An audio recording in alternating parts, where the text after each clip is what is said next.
Start the recording. So good morning, everybody. Thank you so much for joining us. My name's Kirsty Livingston. I'm Head of Membership Services and Strategic Partnerships. So nice to see everybody. Thank you. Today's session is going to be slightly different. It's going to be interactive. It's supposed to be a virtual roundtable. So feel free to keep your cameras and your microphone on.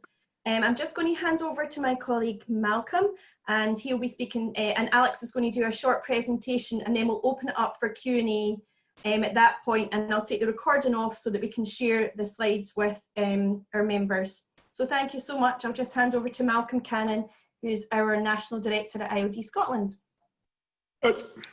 Thank you, Kirsty. Good morning, everybody, and welcome to Monday morning. I think this is a great way to start the week off. We've got Alex Hynes, who's the Managing Director of ScotRail, and Paul Mackay, who's, I think, External Relations Manager with ScotRail. As Kirsty says, it's going to be a short presentation first of all, but then we really want to open it up to as many questions and as difficult a questions as we can think. This has got to be a constructive discussion because we've got to think of a way through this and out of the other end for all of our benefits. And I look forward to a really good chat later, but in the meantime, I'll hand over to Alex and Paul. Thank you, Malcolm. Can everyone hear me okay? I think so, yeah. So Paul's with me and he's got a few slides which we'll just go through. I'll give you the whistle-stop version of this and then we can throw open to your questions, thoughts and comments, really. So clearly our advice to customers is to stay home and save lives.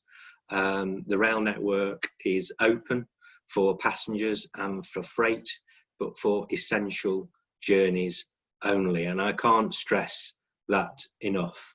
So getting a carry out and going down to Balloch or to Ayr on a sunny day is not an essential journey. Going to stack shelves at a supermarket, going to a care home, going to a hospital to look after very poorly people is an essential journey. So our message remains: stay home, save lives. The network is open for essential journeys only. And just to give you a flavour of what that's done to our business, the orange line is the typical, well, the orange line is the number of passengers we carried last year, this month last year. So around about 300,000 customers a day. The dips there are Saturdays with the Sunday dip, which show we carry only about half the customers on a Sunday. That was this time last year. And the blue line shows the number of customers we're carrying this June. So as you can see, a sort of 93% drop in demand in a business where most of your costs are fixed. Not good for business. And we haven't seen any increase in rail patronage at all. In fact, last week was the lowest on record. So even though some lockdown restrictions are easing, and even though there is some evidence of people moving about the country more, they are not using the rail network to do so. So yeah, a dramatic reduction in passenger journeys. So as you might imagine, most of the trains are running empty. Next slide, please, Paul. We are operating what we call our key worker timetable. So after lockdown, which was on the 23rd of March, 12 weeks ago, we implemented a revised timetable, which saw us operating about 43% of the timetable, and we operated that for a number of weeks successfully. The full network is open and we've been carrying these essential passengers safely and reliably for some weeks now. And what we've started to do is to start to build back our timetable. So we moved that a couple of weeks ago up to about 47% of a typical Monday to Friday timetable.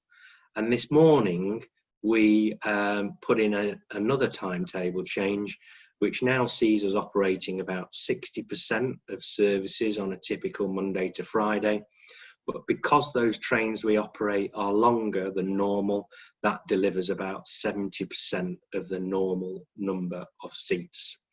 Now, you will be familiar with the fact that the physical distancing requirement destroys the capacity of any business. The railways are no different.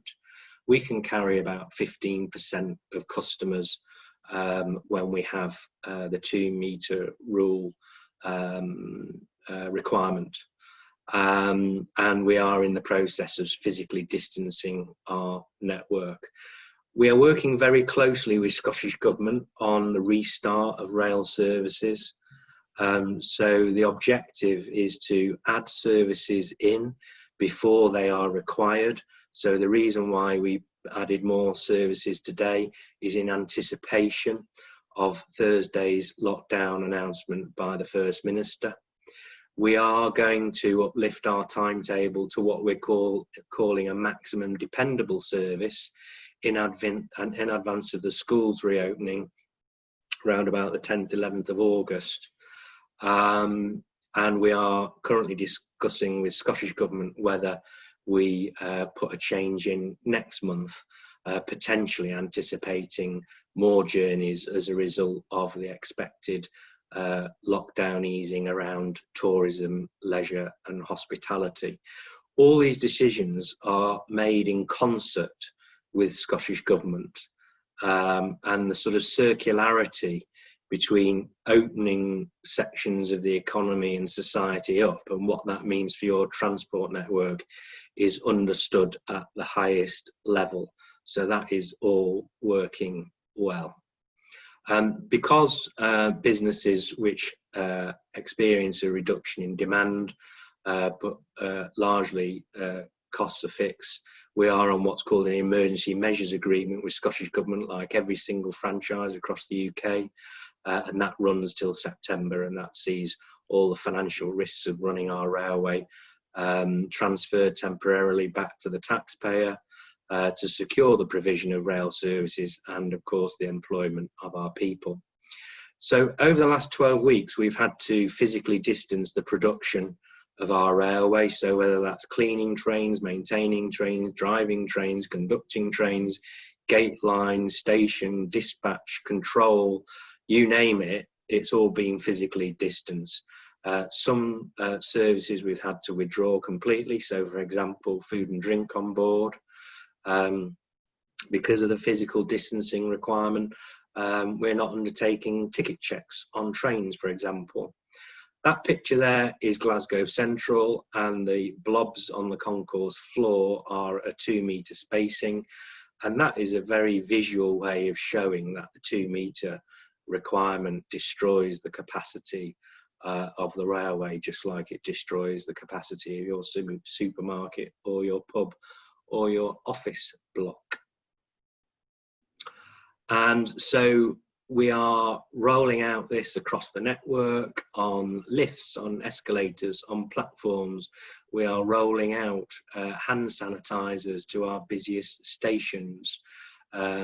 We are rolling out PPE to our people to undertake tasks where it's not possible to physically distance. So for example, if somebody requires some assistance and they are making an essential journey, you can't board a wheelchair onto a train whilst remaining 2 metres from the customer, and therefore you must wear a face mask for the duration of that task.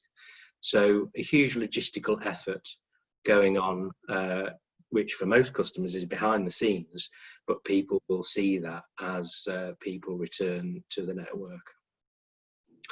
In order to help the public and our customers understand how different the rail network will be for the foreseeable future, we've developed our 5 rules for safer travel. Don't travel if you feel unwell, avoid the peaks, don't board if you think it's not safe to do so, cover your face and maintain the 2 metre distance, and also be mindful that because most of our seats have to be left empty, people might need to be patient for boarding trains or stations. And just like we've had to change our behaviour when we go to the supermarket or walk down the street, you have to change your behavior on the rail network as well. The rail network is no different. Next slide, please, Paul. And just to cheer us all up, here's an inter-7 city train travelling through Perthshire. And it's just to remind customers that whilst we've been in lockdown and dealing with this very strange situation, we have actually been continuing to improve the network. So we've withdrawn our two oldest fleets of trains, the classic high-speed trains with the slam doors, and our Harry Potter trains, as they were affectionately known, on the 5 Circle.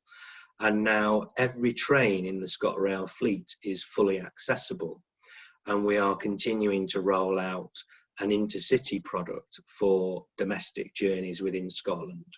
So that train there is a 4-carriage high-speed train. We have 17 of these in service now out of a total order of 26. And what that means is when you return to the network and you're making your business journeys between the 7 cities of Scotland, the chances are you will be on one of these iconic trains with their amazing first class offer, and we will be building something back which is better than it was before. So thank you for your attention. Over to you.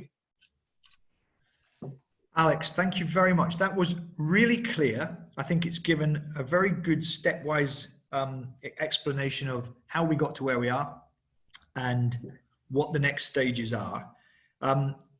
Kirsty, can you switch the recording off now so that we can start opening the floor up?